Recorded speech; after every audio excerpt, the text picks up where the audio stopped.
Vitamins में, water soluble vitamins में first thiamine. Thiamine is vitamin B1।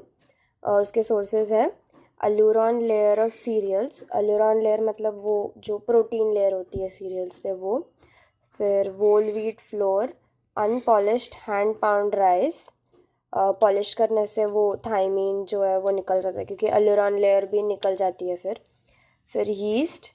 और thiamine is heat labile, so it is partially destroyed by heat की वजह से वो डिस्ट्रॉय हो जाता है। फिर इसका structure, it contains substituted pyrimidine ring connected to a substituted thiazole ring by methylene bridge. तो एक सब्सटीट्यूटेड pyrimidine रिंग है, एक सब्सटीट्यूटेड थायजोल रिंग है, और दोनों के बीच में मिथिलिन ब्रिज है। ये जो होता है वो थायमीन कन्वर्ट होता है उसके एक्टिव फॉर्म में by addition of 2 phosphate groups with the help of ATP। अभी ये रिएक्शन है, ये आंसर अगर आया लिखने के लिए तो इसके अंदर ये रिएक्शन लिखनी है। और यहाँ पे ध्यान रखना है कि यहाँ पे AMP है, नॉट ADP, क्योंकि 2 फॉस्फेट ग्रुप्स यूज़ हो रहे हैं। तो thiamine is converted to its active form thiamine pyrophosphate, also called as TPP, with the help of TPP transferase enzyme, और इसमें ATP is converted to AMP to give the 2 phosphate groups।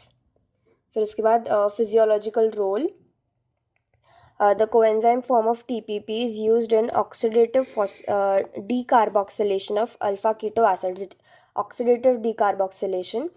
तो इसमें 2 reactions है oxidative decarboxylation के under, pyruvate dehydrogenase का और alpha keto glutarate dehydrogenase का। Pyruvate dehydrogenase में pyruvate is converted into acetyl CoA and carbon dioxide is released, obviously क्योंकि decarboxylation reaction है। अल्फा कीटोग्लूटारेट डिहाइड्रोजनेज में alpha ketoglutarate is converted to succinyl CoA and carbon dioxide is released। फिर third है ट्रांसकीटोलेज reaction. ये HMP shunt pathway में use होती है glucose के। और थायमीन का मेनली रोल होता है कार्बोहाइड्रेट मेटाबॉलिज्म में। तो थायमीन की रिक्वायरमेंट बढ़ जाती है हायर इनटेक ऑफ कार्बोहाइड्रेट्स की वजह से। जब भी कार्बोहाइड्रेट का इनटेक बढ़ जाता है तो थायमीन का रिक्वायरमेंट भी बढ़ जाता है। फिर अभी डेफिशिएंसी ऑफ थायमीन, तो थायमीन की डेफिशिएंसी में होता है बेरीबेरी। बेरीबेरी के भी टाइप्स होते हैं। तो first is wet beriberi. Wet beriberi में मोस्टली कार्डियोवास्कुलर मैनिफेस्टेशंस होते हैं, edema of legs, face, trunk and serous cavities, edema हो जाता है। फिर पाल्पिटेशंस होता है, मतलब tachycardia, breathlessness, distended neck veins, और death due to heart failure की वजह से डेथ हो सकती है। फिर जो ड्राई बेरीबेरी होता है उसमें सेंट्रल नर्वस सिस्टम के मैनिफेस्टेशंस होते हैं। इसमें वॉकिंग डिफ़िकल्ट हो जाता है और पेरिफेरल न्यूराइटिस भी होता है, जिसकी वजह से कंप्लीट पैरालिसिस भी हो सकता है। फिर थर्ड है इसका इन्फेंटाइल बेरीबेरी, जो कि इन्फेंट्स में होता है, जिनकी मम्मी जो होती है वो थायमीन डेफिशिएंसी सफ़र करती होती है उनकी प्रेगनेंसी के टाइम पे, तो उसकी वजह से बच्चे को थायमीन अच्छे से मिलता नहीं है। तो इसमें ये होता है कि रेस्टलेसनेस और स्लीपलेसनेस होती है बच्चों में। फिर next is Wernicke Korsakoff syndrome, it is also called cerebral beriberi. इसमें सिम्टम्स होते हैं एंसेफेलोपैथी। उसके अंदर एंसेफेलोपैथी के अंदर 3 फीचर्स होते हैं, ऑफ्थैल्मोप्लेजिया, निस्टैग्मस और सेरेबेलार अटैक्सिया। तो ऑफ्थैल्मोप्लेजिया मतलब उसमें पैरालिसिस ऑफ आई मसल्स होते हैं, तो इसकी वजह से कोऑर्डिनेटेड नहीं होता है मूवमेंट, मतलब ये आँख ऊपर देख रही है, ये आगे देख रही है, तो कुछ कोऑर्डिनेशन नहीं है।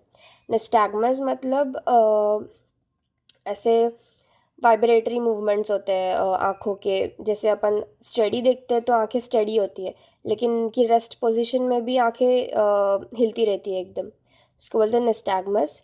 फिर सेरेबेलर अटैक्सिया में ये सिम्टम्स होते हैं,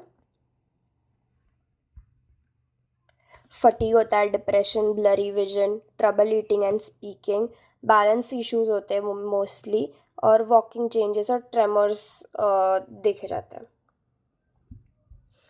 फिर वर्निके कोर्सकॉफ में और होता है साइकोसिस, और ये सिर्फ तब होता है जब न्यूट्रिशनल स्टेटस बहुत सीवियरली अफेक्टेड होता है। तो वर्निके कोर्सकॉफ को सेरेब्रल बेरीबेरी बोलते हैं। इसमें होता है एंसेफेलोपैथी के 3 फीचर्स है, ऑफ्थैल्मोप्लेजिया, निस्टैग्मस और सेरेबेलार अटैक्सिया। फिर होता है साइकोसिस, और सीवियरली अफेक्टेड न्यूट्रिशनल स्टेटस के टाइम पे वो होता है। फिर पॉलीन्यूराइटिस जो होता है वो है आगे का। ये कॉमन होता है अल्कोहलिक्स में। अल्कोहल जो है वो थायमीन के यूटिलाइजेशन को अफेक्ट करता है, क्योंकि ये इनहिबिट करता है इंटेस्टिनल अब्जॉर्प्शन ऑफ थायमीन। और अल्कोहल यूटिलाइजेशन भी लार्ज डोसेज ऑफ थायमीन लगता है अल्कोहल के यूटिलाइजेशन में। फिर पॉलीन्यूराइटिस में ऑल्सो भी associated with pregnancy and old age. Polyneuritis pregnancy और ओल्ड एज के टाइम पे भी हो सकता है।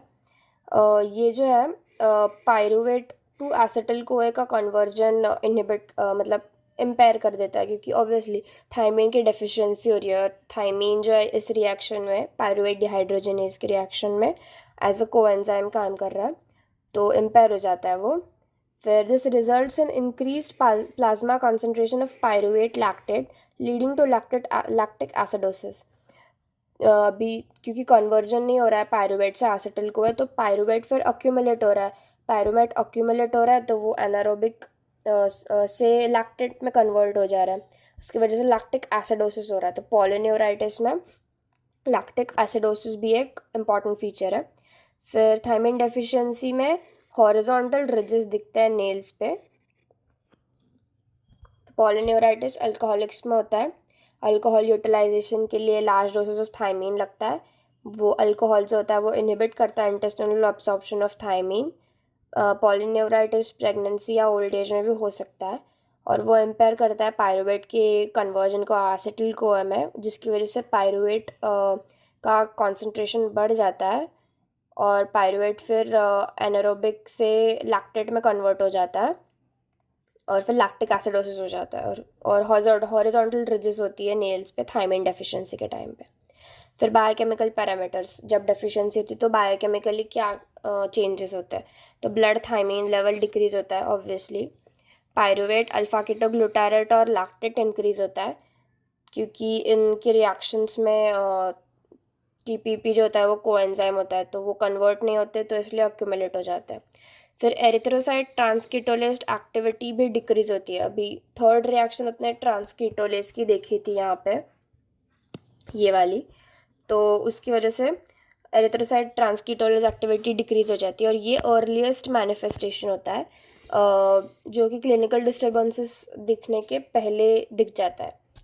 और इसका रिक्वायर्ड डेली अलावेंस है 1 to 1.5 मिलीग्राम्स पर डे। और thiamine as a drug use होता है बेरी में, अल्कोहलिक पॉलीन्यूराइटिस में, न्यूराइटिस इन प्रेगनेंसी में, और न्यूराइटिस इन ओल्ड एज में। तो ये पूरा था थायमीन।